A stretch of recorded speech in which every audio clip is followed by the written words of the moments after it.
பேரன்பிற்கினிய சகோதர சகோதரிகளே, நம் அனைவர் மீதும் ஏக இறைவனுடைய அமைதியும் கருணையும் உண்டாகட்டுமாக என்கிற பிரார்த்தனைகளோடு இன்னைக்கு சர்வதேச அன்னையர் தினம் என்று சர்வதேசமே தாய்மாரை கொண்டாடுவதற்காக உருவாக்கப்பட்ட ஒரு நாளாக இருக்கிறது.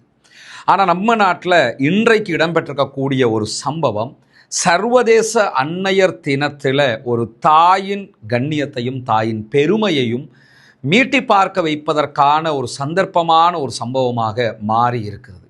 நமக்கு தெரியும், நம்ம நாட்டில் ஒரு அகோரமான விபத்து ஏற்பட்டிருக்கிறது.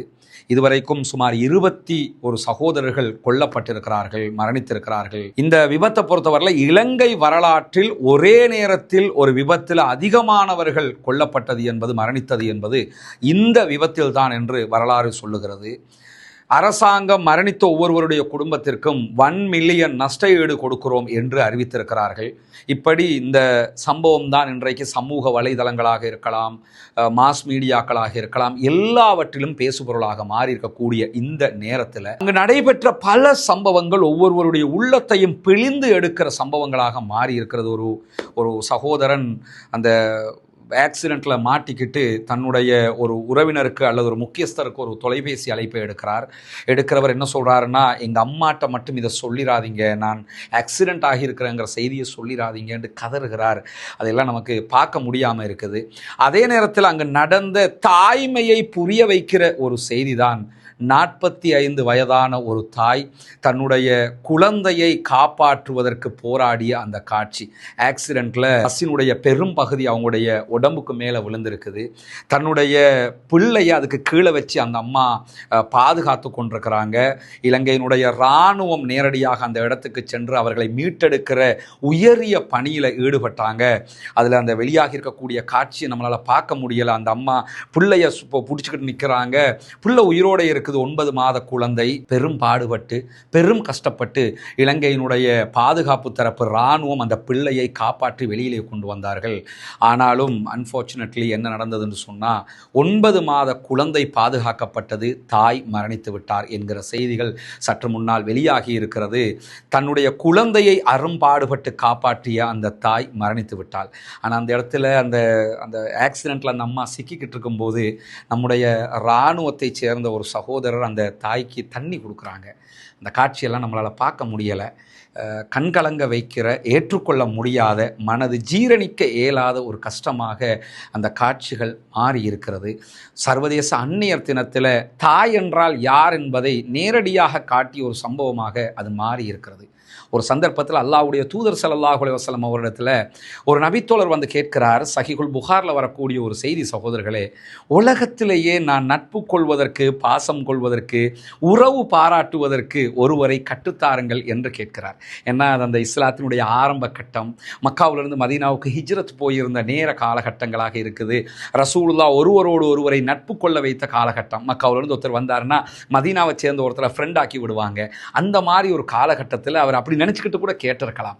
அல்லாஹ்வுடைய தூதர் ஸல்லல்லாஹு அலைஹி வஸல்லம் அவர்கள் சொல்கிறார்கள், உலகத்திலேயே நீ பாசம் கொள்வதற்கு, நேசம் கொள்வதற்கு, அன்பு பாராட்டுவதற்கான ஒரு உறவு இருக்கும் என்று சொன்னால் அது உன்னுடைய தாய் என்றார்கள்.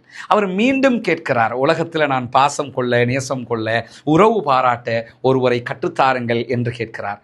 2வது தடவையும் அல்லாஹ்வுடைய தூதர் ஸல்லல்லாஹு அலைஹி வஸல்லம் அவர்கள் உன்னுடைய தாய் என்கிறார்கள். 3வது தடவையும் கேட்கிறார், உன்னுடைய தாய் என்கிறார்கள். மீண்டும் கேட்கும்போது உன்னுடைய தகப்பன் என்று சொன்னார்கள். ஏன்னா ஒரு பிள்ளைக்கும் தாய்க்குமான உறவு என்பது அவ்வளவு நெருக்கமானது, இரத்த பந்தத்தோடு சேர்ந்த ஒரு உறவு. அதனால் தான் திருமறை குர்ஆன் அழகாக ஒரு செய்தியை நமக்கு சொல்லுது. வலா தகுல்லஹுமா உஃபின், சீ என்று கூட உங்கள் பேரண்ட்ஸை பார்த்து சொல்லிடாதீங்க. ஆனால் இன்றைக்கி நம்ம பல கட்டங்களில் பிள்ளைகளை பார்க்குறோம். தாயை திட்டுகிறவர்கள், தாயை அடிக்கிறவர்கள், தகப்பனை கேவலமாக பேசுகிறவர்கள், பச்சை தூசணமான வார்த்தைகளில் பெற்றோரோட பேசுகிறவங்களை கண் முன்னாடி நம்ம பார்க்குறோம். அவர்களெல்லாம் இது போன்ற சந்தர்ப்பங்களிலிருந்து பாடம் படிக்க வேண்டும். உலகத்தில் நமக்கு பாசம் காட்டுவதற்கு, நேசம் காட்டுவதற்கு இதைவிட ஒரு உறவை நாம் பார்க்க முடியாது. அதனால் தான் இஸ்லாம் இவ்வளவு உயரமான இடத்தில் வைத்து தாயை பேசுகிறது. இன்னும் சொல்லப்போனால் அல்லாஹு தாலா திருமறை குர்ஆனிலே தாய்மையை பற்றி பேசும்போது ஹமலத்துஹு குர்ஹா வவலஅத்துஹு குர்ஹா என்று சொல்லி காட்டுகிறான். அவள் கஷ்டப்பட்டுத்தான் உங்களை பெற்றெடுக்கிறாள், கஷ்டத்துக்கு மேல் கஷ்டப்பட்டுத்தான் உங்களை சுமக்கிறாள் என்று சொல்லுகிறான். எனவே தாய்மையை போற்ற வேண்டிய சந்தர்ப்பம், தாய்மையை ஆதரிக்க வேண்டிய சந்தர்ப்பம். தயவு செய்து பெற்றோரோடு கோபமாக இருந்தீர்கள் என்றால், பேசாமல் இருந்தீர்கள் என்றால், தாய் இப்படித்தான் என்ற ஒரு எண்ணம் வைத்திருந்தீர்கள் என்றால், தகப்பனார் இப்படித்தான் என்ற ஒரு தவறான முடிவில் இருந்தீர்கள் என்றால், உடனே ஒரு ஃபோன் பண்ணுங்க. அம்மா நல்லா இருக்கிறீங்களா, வாப்பா நல்லா இருக்கிறீங்களா, உங்களுக்கு என்ன வேணும் என்று சொல்லி கேளுங்க. அவங்களோட பழகுங்க, அவர்களை அரவணைத்து கொள்ளுங்கள். உங்களை கட்டி மார்பிலே அணைத்து கொண்ட அந்த உறவுகளை நீங்களும் ஆரத்தளவி கட்டி மார்பிலே அணைத்து கொள்ளுங்கள். அவர்களுக்கான சேவைகளை செய்வதற்கு முன்வாருங்கள். இறுதியாக சஹீஹ் முஸ்லிமில் வரக்கூடிய ஒரு செய்தியை சொல்லி முடிக்கிறேன் சகோதரர்களே. அல்லாஹ்வுடைய தூதர் ஸல்லல்லாஹு அலைஹி வஸல்லம் அவர்கள் ஒருவனுடைய மூக்கு மண்ணை கவ்வட்டும் அப்படிங்கிறாங்க. நாசமாக போகட்டும், நாசமாக போகட்டும்ங்கிற கருத்துப்பட 3 தடவை சொல்கிறார்கள். சஹாபாக்கள் கேட்குறாங்க, யார் சொல்லலாம், யாருக்கு இப்படி சொல்கிறீங்கன்னும் போது, எவன் ஒருவனுக்கு வயது முதிர்ந்த தாயும் தந்தையும் கிடைத்து அவர்களுக்கு பணிவிடை செய்வதன் ஊடாக அவன் சொர்க்கத்தை பெறவில்லையோ அவன் நாசமாய் போகட்டும், மூக்கு மண்ணை கவ்வட்டும் என்றார்கள். ஏன்னா ஒருவன் சொர்க்கம் போகிறதுக்கு ஒரு உம்மா வாப்பா அவங்களுக்கு செய்கிற பணிவிடையே போதுமானது.